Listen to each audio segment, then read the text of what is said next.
Welcome back, or welcome if you're just joining us. For all the headlines about whether footballers are overpaid, the argument has spilled over to the business pages, with growing demands for a salary cap in the boardroom.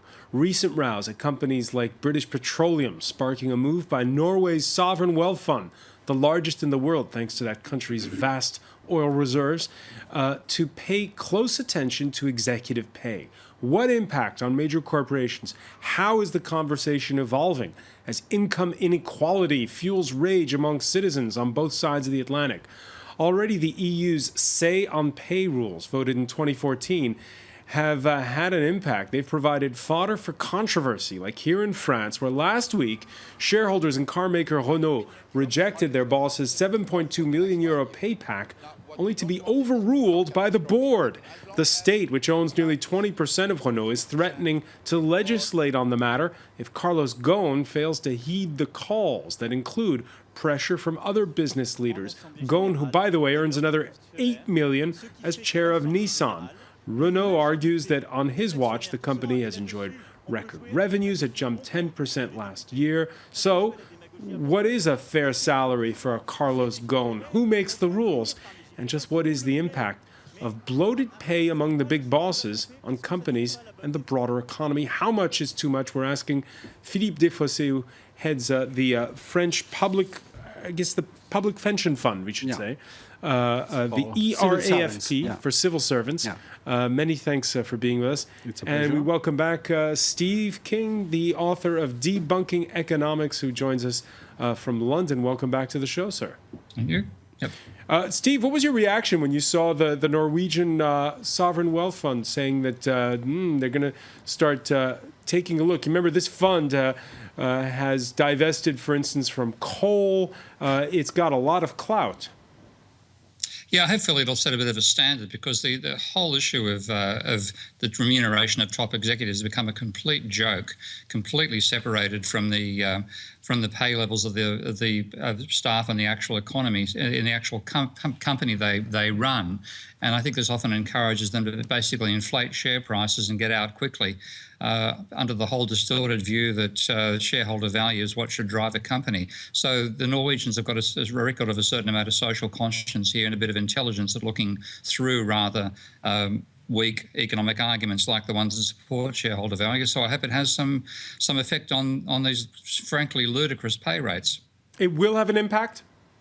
I don't know. I mean, I think only it can have an impact at some stage is somebody making a rule that links the pay of the top executive to the pay of the bottom person the company hires. This used to be one of the rules that was applied in Japan, and I think the rule was something of the order of the pay of the top executive could not be more than 100 times the pay of the lowest paid person on the payroll. And that, of course, restrains what boards are willing to give, because if you're going to give somebody $8 million a year as a pay rate, that means you've got to be paying the poorest person on your salary $80,000 a year, and they're not going to pay the janitor that. So you therefore get some sort of control on what the boards are willing to offer. And I think we need something like that, a very simple rule to tie these people back down to the level of the people who are actually wage earners in their companies, rather than letting them go into the stratosphere of joining the share market speculators who actually dominate where the companies go. On that very point, Philippe Desfossés, the Norwegian Sovereign Wealth Fund has gone in for criticism because it turns out that some of the bonuses have been as high as 200% of employers' fixed wages. It's an interesting question, isn't it? That Japanese notion of there should be some kind of ratio between the lowest paid employee and the boss. Yeah, Are you in favor of that? Yeah, we are in favor. We have to remind that this huge spread between the lowest paid and the highest paid in businesses is quite recent. 40 or 50 years ago, you have not that kind of gap between people who are the lowest paid and the highest paid. So it's quite new. What happened? What happened? I think it came with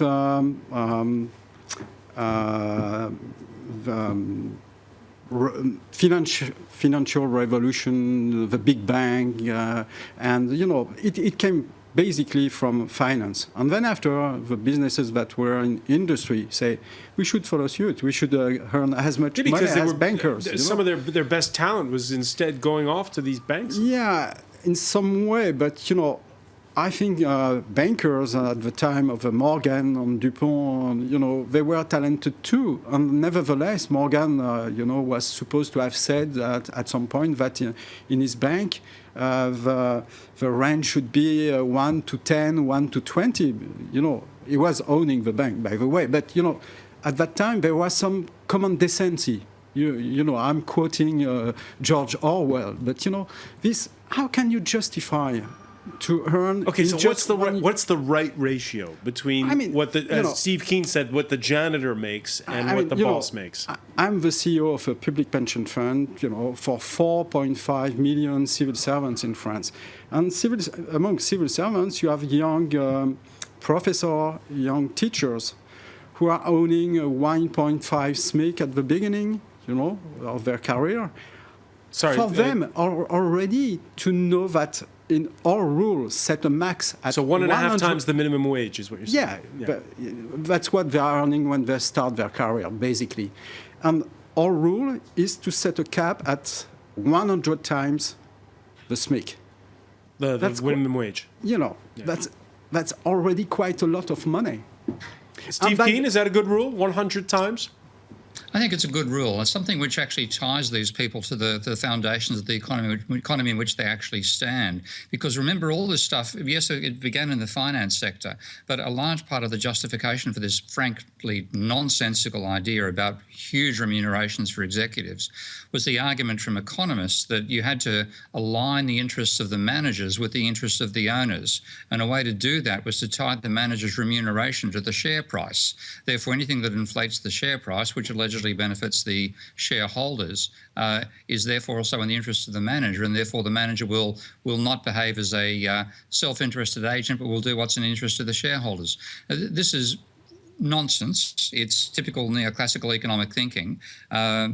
And what it's ended up being used as is a way of exploiting these companies. So in effect, the shareholders end up getting massively ripped off by these executives who end up taking something like 1/2 or more of the profits the firm is earning.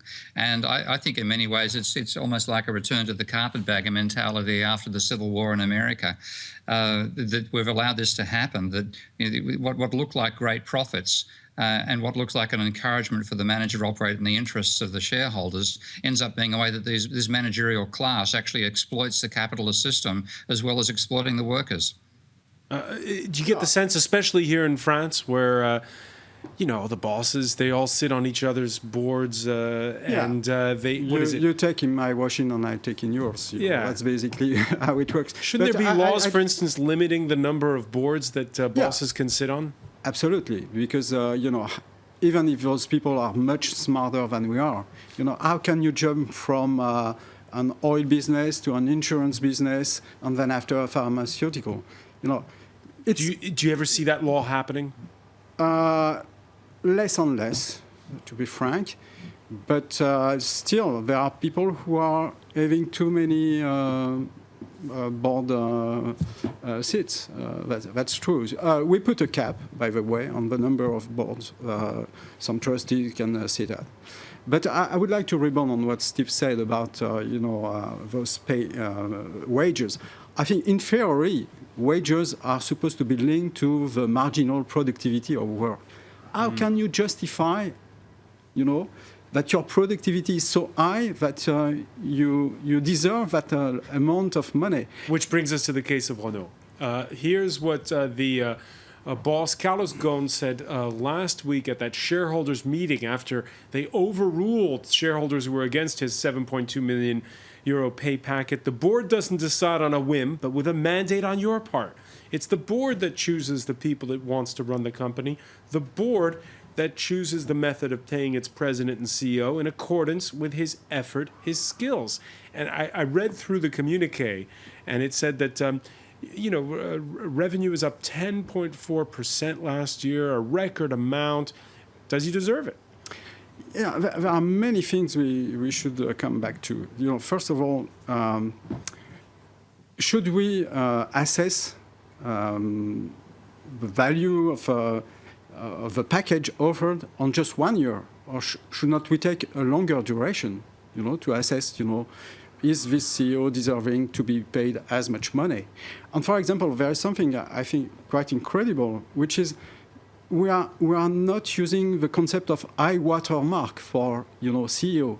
If you have joined a company when the stock was at 100 euros, for example, does it make sense to make possible for that CEO to get stock options or the equivalent of stock options when the stock is at 50, without paying attention to the fact that some investors have bought shares at 100, and as long as they have not recovered their loss, maybe we should not allocate those stock options. The high water mark was invented by hedge funds in order to justify, the money they were asking from the investors. Why don't we say to the CEO, okay, but you won't get a new allocation of stock options or free stocks as long as the investor, since you joined, have not recouped their loss. All right, there's been a recoil against Carlos Ghosn's pay and the fact that the shareholders were overruled last week. That recoil felt among some of the heaviest hitters when it comes to the French economy. Listen, Carlos Ghosn's done a great job with Renault. 10% increase in revenue, annual growth of 5%. I wouldn't say I have a problem with the amount of his salary, but rather I do have a small problem with the fact that the shareholders voted against the conditions of the salary, and then 15 minutes later, the board approved the salary anyway. So I'm just a little bothered by the process, which boils down to ignoring the shareholders' opinions.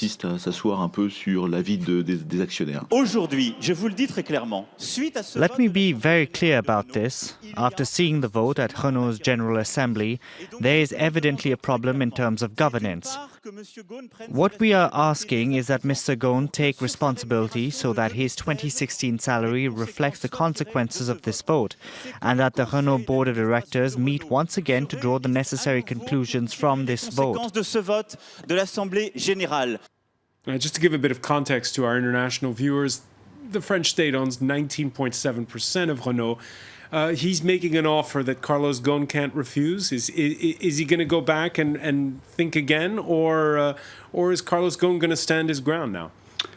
Oh, Carlos Ghosn has showed some, determination by the past. I'm not sure he will be changing a lot. But he has, is it a bluff? Can the French government really legislate on this? The Parliament can do whatever, a majority will accept to vote. So to come back to the first point, I think common decency, things that were deemed acceptable 10 years ago are not anymore acceptable. When you see the level of anger sometimes in the population, because we have been in this crisis for 8 years, and sometimes people, right or wrong, feel that not so much has changed. I was watching The Big Short flying back from abroad in the plane, and This was a film set when, in the 1980s, right? It was in 2008. 2008. Yeah, it's about the subprime, and at the end of the movie, one of the characters say half of those guys went to jail. The big banks were split, and it say, "Oh, just kidding." And many people now say, enough is enough. Can we stand that anymore, Steve Keen, your reaction to what the French economy minister said before Parliament earlier in the day, is there going to be any outcome to this? Well, it's possible for the state to do something about this, because normally when you have something like as outrageous as this level of executive pay, and the government comes along and says, "Oh, we'll legislate against it," they say, "Oh, if you legislate against it, we'll move our company offshore." Now, I don't think that's going to be the case where a company is going to say, "We're going to move offshore because you won't let us pay our executive as much as we'd like to pay him." This is the sort of thing which national companies would simply have to wear. There are other things like taxation rates, controls over transfers of funds, et cetera, that they can legitimately argue that they would move countries if they had a legislation passed against them. If you had a legislation saying that the maximum pay of an executive was 100 times the minimum pay inside the same company, I don't think you'd have Renault deciding to move offshore. They'd have to wear it. And by the way, last week, the boss of Peugeot, the other big French car maker, said he felt no guilt whatsoever regarding the near doubling of his pay to 5.2 million euros. Carlos Tavares saying that he's been in a company that's gone through a near-death experience, a nod to the fact that it has rebounded Peugeot. And he's also talked about what his competitors make. On that score, we can show some of, let's see, the bosses of BMW, of course, Carlos Ghosn from Renault, and look at the top there, Martin Winterkorn at Volkswagen. Your reaction to that? Yeah, my reaction. It would be interesting. I forgot to do that before coming for this interview, but I should have print, how the stock behaved during the last 10 years. On some of us CEO, I'm sure the stock has been divided, the price has been divided by 3 or 4. And it's where, this notion of high watermark would make sense. If one of these CEO has joined 10 years ago, and the price is still 50% or 30% of the price 10 years ago, for investors who bought the stocks 10 years ago, they have not recouped their losses. But does Carlos Tavares, the boss of Peugeot, have a point when he says, He joined lately. I make 5.2 million, but look at my competitors? This is why they're getting away with it, because once you've let this whole shareholder value monster out of the bottle, one person at one company can say, I deserve to get as much as the person next to me, and 10% more if you want to hang on to me, and you get this escalation at the very top level, completely unconnected to the floor of the economy in which they stand. And I would also, the whole idea that the managing director has that level of influence upon the firm, you're almost reinstating the Sun King attitude to how you can run a But Steve Keen, on that country. point, you do have certain CEOs that have this kind of magic about them. We all recall when Jack Welch returned to General Electric, when Steve Jobs came back to run Apple. These are people who seem to not only draw a following, but seem to generate wealth just by the fact that they've returned to the company. Well, you made a good mistake in using Welch, because he actually destroyed the company. He's not exactly a popular man back in General Motors these days. We really was a slash and burn merchant. It's a good comparison, because Jobs didn't actually just return to run Apple. He founded Apple. He's one of the 2 founding members. Elon Musk, for example, is somebody I have a great deal of respect for and admiration, founded the companies he's in. So there's very definitely a role for entrepreneurs to get paid enormous amounts of money. It's what stimulates them to actually get into being entrepreneurs in the first place in many ways. They then tend to be dedicated to their area as well. There's a big difference between an entrepreneur getting paid this sort of money and a manager. And I think we really need to be very careful in drawing that distinction. That when the managers start getting it, they tend to be ripping off the organisation and taking credit for what their staff end up doing. An entrepreneur doing it, often founding it, that's a very different story. Do you agree with Philippe Desfossés that there's less and less tolerance for this among the public?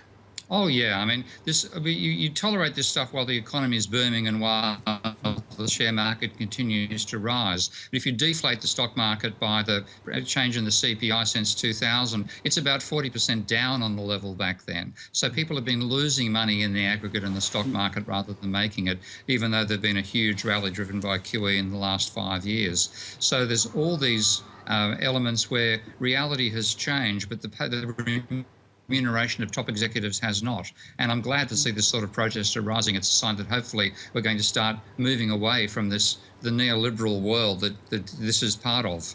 Philippe Desfossés, you're a Frenchman who's worked in the United States. Mm-hmm. They used to say, the attitude to money is not the same in Catholic France as it is in Protestant America. When you see the tone of the debate on both sides of the Atlantic today, would you say that that's no longer the case, that there's the same attitude towards money? I think maybe there is some sort of converging happening, because the success of Bernie Sanders, for example, is a testimony that something is happening in the States too. Actually, the States are doing much better, but still there are still many people who are not earning enough money.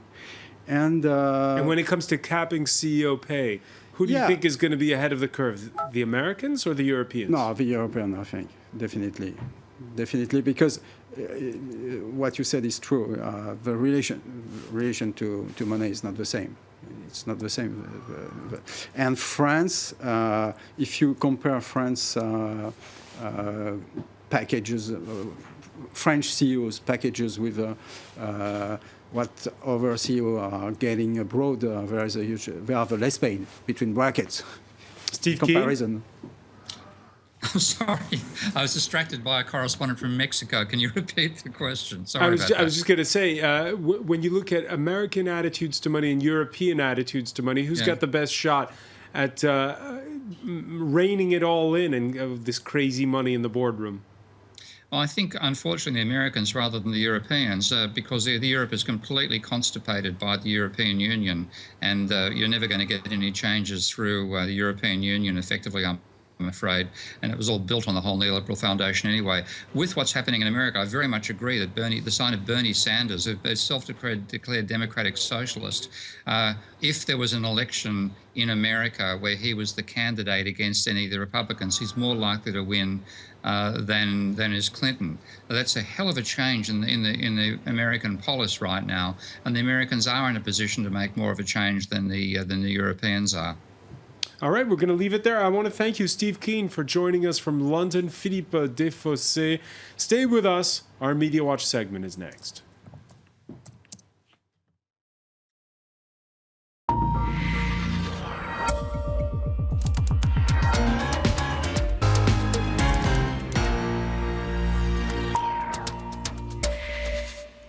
And we say hello to James Creedon. Hi, François. So just a quick look at how this story has played out on French social media and in the editorials.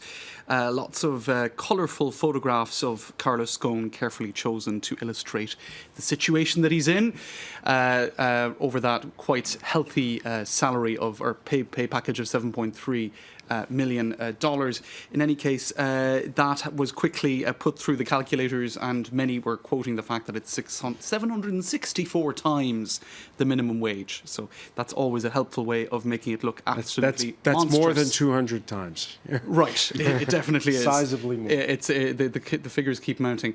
Of course, we've been hearing it's illegitimate. We've been hearing, and the quote that's come up often is that it's for a part-time job, since he's also the chair of Nissan, where he earns $8 million. That's right. So it really depends on the perspective you're coming from, on your sort of political outlook. Generally, you do have comments as well of this kind. Carlos Ghosn helped to build Renault back up again and saved 117,395 jobs. That's probably not exactly accurate either, but in any case, it shows you the extent to which these issues are really dependent on, whether you think you should pay people a lot of money for doing a good job. Do you buy that argument? Do you buy the argument? During a war, the role of a general-in-chief is very important, but he does not win the war all by himself. Right. And he's not paid, this amount of money. Maybe he will be awarded honors, right? A Medal of Honor. People will remind him, and they will build statues. But how can you justify that? I mean, this is silly. To be fair, that tweet is pretty much in the minority. I had to. I guess so. You had to search. I had to really search for it. Yeah. Le Croix. Let's take a look at the editorial of the Catholic Daily Le Croix, which obviously is maybe bringing in a particular moral perspective. In any case, they are wondering: is this an example of a shareholders' spring? Because of course, it was the shareholders themselves who initially objected to this rather massive massive payout. So is it a case of shareholders rising up against indecent salaries? An interesting question. Springs of any kind, political uprisings or other, you wouldn't necessarily associate them with shareholders. So it's something to think about. And of course, the issue of Emmanuel Macron threatening to legislate against Renault, who have refused to bow down up to this point to shareholders objecting to this salary. That has, of course, generated quite a lot of reaction online as well. This, for example, L'Humour de Droite, which is a satirical account, imagining the reaction of Carlos Ghosn. I think that's probably, again, editorializing somewhat, but indeed, there is an attempt to understand whether or not that will have any real impact within Renault, this political posturing. I suppose 1 year ahead of the presidential election, there's probably quite a political flavour to such declarations as well, François. So that's just a look at how it's playing out in the media and social media. All right, many thanks for that, James Creedon. I want to thank our panel once again. Thank you for joining us here in the France 24 debate.